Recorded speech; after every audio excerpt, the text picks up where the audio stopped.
And the family of the woman accused of killing her nephew by leaving him in a hot car works to get her out of jail. And they hope the president's new policy on immigration will help them.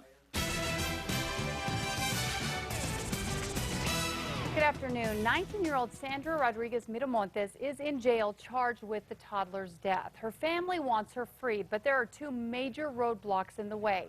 News 13's Alex Goldsmith is live in the Newsplex to explain. Kim, those two roadblocks are the district attorney and immigration's customs enforcement.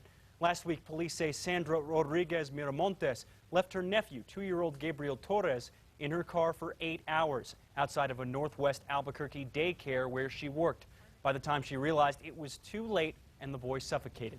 Rodriguez-Miramontes was arrested on charges of child abuse resulting in death. She's being held at MDC on a $50,000 bond, but even if that was paid, there's an immigration hold placed on her because Rodriguez-Miramontes is an undocumented immigrant.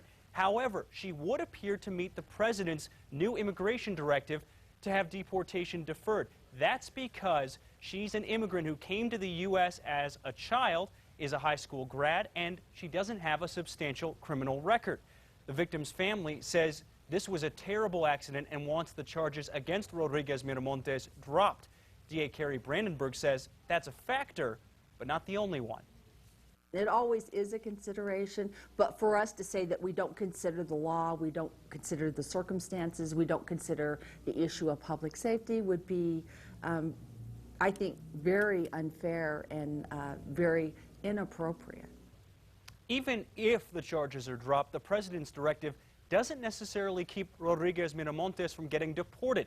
That's because even without a conviction, ICE could deem her a threat to public safety and use that to start removal proceedings against her. Back to you, Kim. Okay, thanks, Alex. Now, the deadline to bring Rodriguez-Miramontes' case before a grand jury is next week if the DA chooses to take it to that next step.